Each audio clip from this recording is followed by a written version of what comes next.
Hello, this is Sitzcreek, and welcome to my gameplay of Decisive Campaigns Operation Barbarossa. In this game, I've decided that my issue last time was that I didn't actually post any of my kind of voice recording along with the game, which I had, but I'd kind of left out because I didn't know how to get the software correct. But I have got it correct now, so I'm restarting from the beginning, and I'm going to explain all of my moves in depth to show you how to best defeat the Soviets. So you have to start off with Summonize to Berlin, where you select the strategy of how you plan on winning the war. You can either go for Moscow, agree with him, or demand a military independence and do whatever you want, essentially. I prefer Moscow or bust because Moscow is basically a main objective no matter what you're doing anyway, so it makes sense to just make it the focused. Okay, in terms of the oil train, you might as well go for it because you're going to need all the oil you get once this campaign really gets going, as oil shortages will be constant and they will be persistent and they will ruin your offensives. Okay, got the oil. In terms of selecting the route, it's normally much better to go along the Kaunas Daugavpils, the Kaunas Vilnius Daugavpils Ostrov Pskov all the way to Leningrad, because the Riga Tallinn Narva line, you see these fortifications over here? These are much easier to defend than the river at Ostrov. Using the Riga Tallinn Narva line, you will dangerously overextend your resources because it's almost impossible to kind of get up to here before they can defend it with a mass amount of units, as opposed to just crossing this single major river here and then blazing past all of the defenses and getting to Leningrad and winning. My strategy for the center, on the other hand, is going to be I would say, 3-stage operation. The first stage is we take out this pocket of units here, which will happen once the game actually starts. My tanks will sweep in around the 10th Army of the Soviets and surround them and crush them. And then after that, the 3rd Panzer Group will move on to Vilnius. After capturing Vilnius, my 2nd Panzer Group will mass some tiles away from Minsk, and then together they will both do a surrounding operation on Minsk. After we reach Minsk, we're going to have to wait for the oil to kind of recover, and once we get up enough supplies again, we'll do a surround and try to surround these units at Orsha, probably having to send the panzers through the forest, and then trying to attack the rail lines over here at Polotsk. And then from there, we have multiple options. We can either help out the south and kind of cut off Gomel by going from Bryansk or Rel to Kursk, which is something I often decide, or we can do some local encirclements near like Smolensk and try to take out enough Soviets so that we can push past Vyazma and get to Moscow. The southern front has the most units and is frankly the most distance I have to traverse as well. Major issues that you have at the southern front are the fact that you run out of oil so fast once you start overextending your supply lines. Essentially, once you get past Kiev, you won't be able to assure supply for your panzers in the slightest, and in this flat land over here where your panzers perform the best, you'll also have the least amount of fuel, and for that reason we'll be able to do the least amount of operations, and we'll spend large amounts of your time waiting for this rail line to build all the way to Kiev and then from Kursk onwards. The distances that the rail line has to go get larger and larger as you move along, making supply that much more difficult, especially since in terms of trains, it takes basically 3 times as much trains to get from Lvov to Kursk. So you're going to even start running out of trains. So you'll have 2 little train spring resources, you'll have 2 little trucks because you had to extend your supply, and you'll be in the midst of battle, so you can't exactly pull back. So yeah, that's going to be difficult. Okay, so select the route for AGN, and we're going to go for the Kaunas Daugavpils, okay. And then in terms of Army Group Center, we're going to go the Smolensk line, because making a straight path through the Russian line across the main line of Minsk, Smolensk, all the way to Moscow, this is the kind of closest route and then generally the best. On this difficulty, the Soviets get the assistance of additional fortifications, but should we do our surrounds right, we'll be able to overwhelm the fortifications before they can properly station them anyway, so we should be fine. Okay. this is a decision of whether or not to rest my train corps. These are the guys who build my actual kind of train lines, so they're super important. Unfortunately, in terms of the Nazi army, they kind of treat them as a slave labor, so I'll just, I guess, give them a slight break. Unfortunately, I have to focus more on the war than the actual ethics, so I'll have to ignore them for the time being, unfortunately. And giving my best facilities to Army Group Center, because this is where the most movement is going to happen and probably have the longest lines of trucks. Okay, so now we move to the actual initial advance, which is going to involve lots of surrounds and hopefully surround this 10th Army completely and then begin to surround the 6th and 5th Army.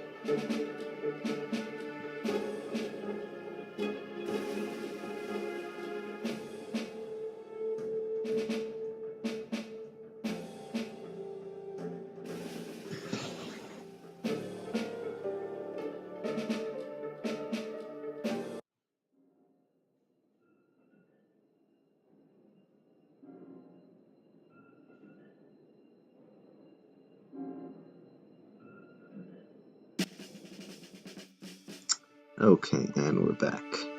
Yeah, you can just ignore Hitler's directives because we're going directly for Moscow and ignoring him. Oh, that's the kind of soldier diaries that happens. I normally ignore them though because they're not that relevant to the actual war, and frankly, most of the time he gets killed by like the 5th turn anyway, so you can't be that interested in the story. Okay, I'll start with Army Group North. Generally, I always begin by giving the command cards to the panzer groups because they are your strongest units in terms of offensive combat, and for that reason you want to empower them the most. So the main goal of Army 18 over here is going to be to push the 8th Army of the Soviets off the road so that I can send my panzers and motorized troops through and get into a position to encircle Kaunas and get to Vilnius next turn. This is going to be in conjunction with Panzer Group 3, I mean 3rd Panzer Group, which is going to circle Vilnius as well from the other side. Unfortunately, this plan only works if both of them get in position, so let's see how this happens. Okay, so we got to start. You also get bonuses for your initial advance, so this attack should be a success.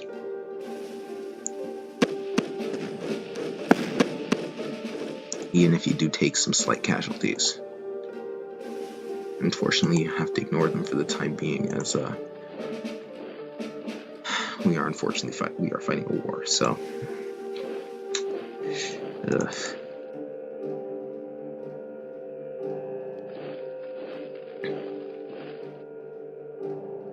I'm gonna send some motorized to assist, just because otherwise I don't think my forces will win.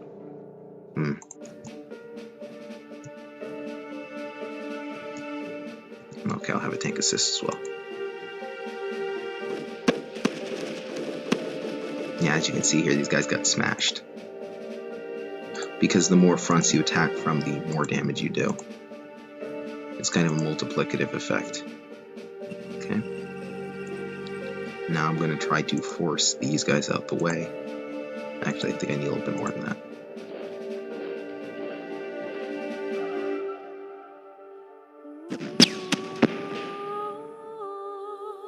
Okay.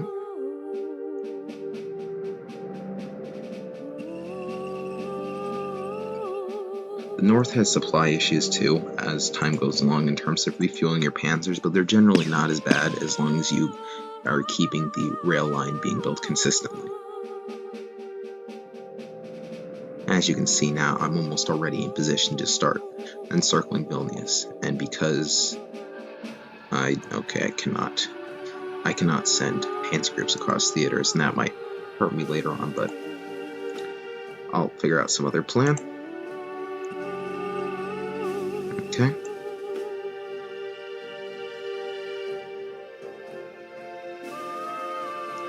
Yeah, in terms of moves, you want to keep them conservative on the first move most of the time so that you don't run out of fuel too early, because you are going to need to extend this fuel much longer than you want to, as refueling becomes very difficult without having to move my FSB. which you can't really do unless you get more cities. Okay? And then make sure you keep your HQ within 5 hexes of your units, or else you get a command point penalty. Okay? And then, yeah, I just generally ignore the 18th Army and then move the rest of them and put them in a position so that they can start surrounding these corps after. Though in reality, I can very easily just send my panzers to close off the path to Riga and then encircle them anyway. Okay.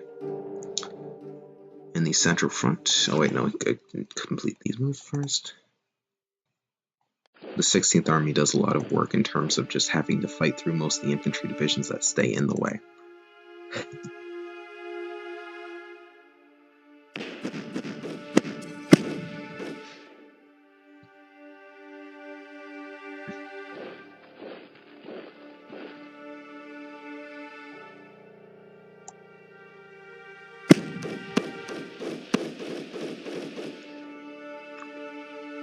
Because of our first turn bonus, it's pretty easy to push through these guys, but it'll get more and more difficult later on because Soviets, 1, get advantages in forest terrain, and 2, you see how they're on, oh, my bad, that wrong.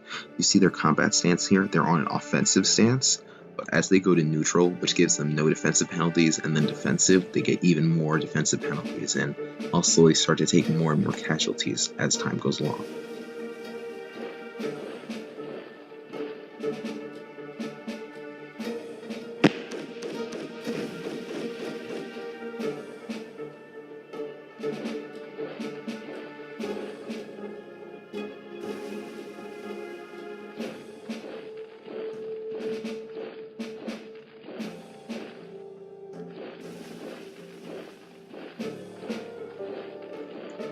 Okay, so that would be the first turn done.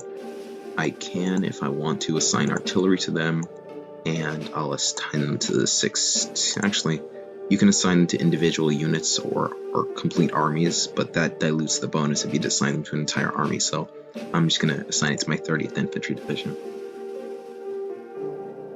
And then counter battery gives a defensive bonus instead of an offensive.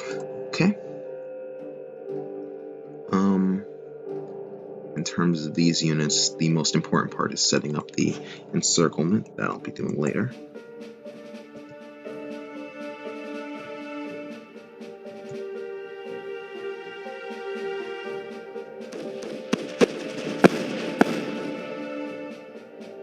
Okay.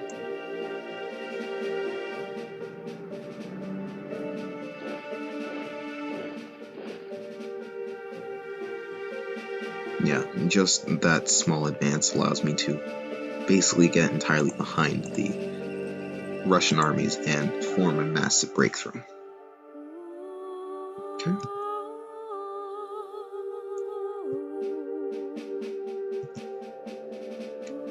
You want to be careful when attacking not to use too many forces at once. Only use the amount that you think you need to win, because you expend your soldiers' energy. Like, each time they attack, they get more fatigued. And this plays a heavy part later on because they start to fight worse. Like, significantly worse. And they'll take, like, triple casualties in battles you thought you could win easily because of how exhausted your soldiers are. Plus, the whole rest and refit process puts them in an extremely vulnerable state where they can get counterattacked for massive casualties, which, I would think you would generally want to avoid. Okay.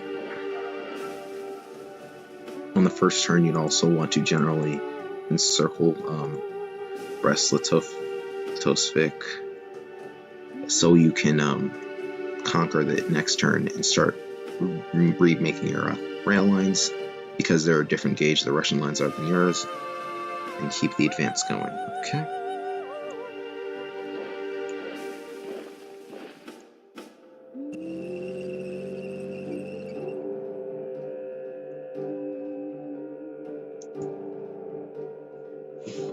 There's also penalties for moving your units across the front lines.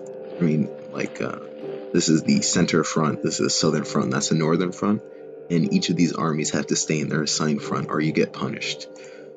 Which I guess technically makes sense, but a lot of times in practice in the game, it becomes really stupid because you occasionally need like one unit to complete the encirclement, but when you move that unit across, you get penalties, and you just have to take the penalties, even though it seems that under any practical circumstance, you should be allowed by high command because it would produce like a definite benefit.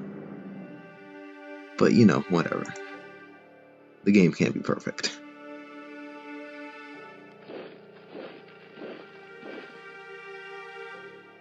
Now the question is whether or not you can beat this unit.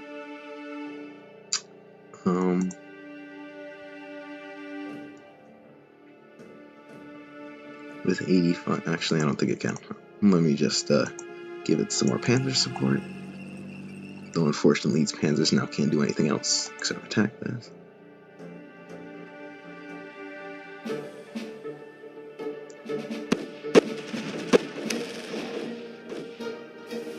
Nice.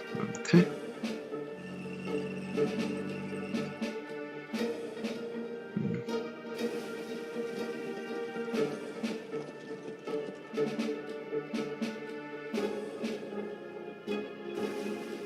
And then next turn, we send in all our units into rest, and the surrounded Soviets will get decimated and destroyed.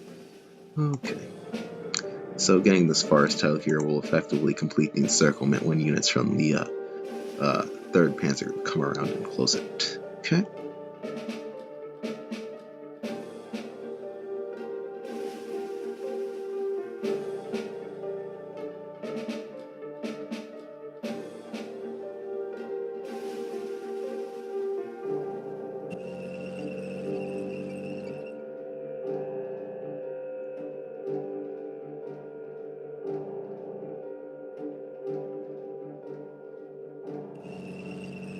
Yeah, you don't want to overextend your units or else they'll get counterattacked from massive damage. And that sucks. It really does.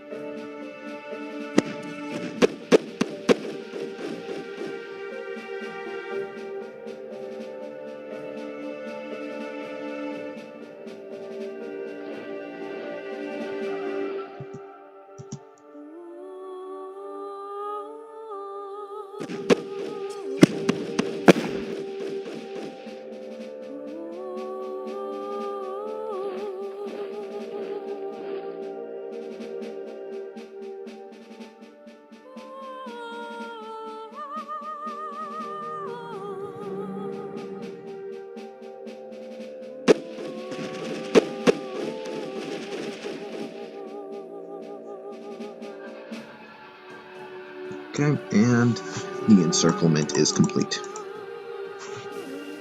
I'll finish it off by sending more units from Purple or 9th Army to finish the encirclement, but other than that, let's just continue posting the nukes on these Russians over here.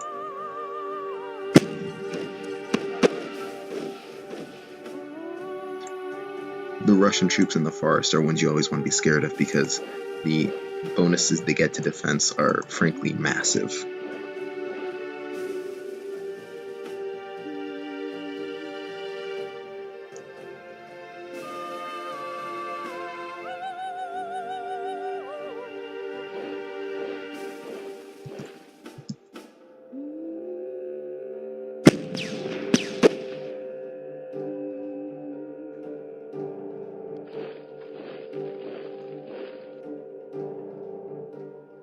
Okay, looks like I'm out of time for today. I guess we'll have to leave it at a cliffhanger here. Thank you for watching and tune in for the next video.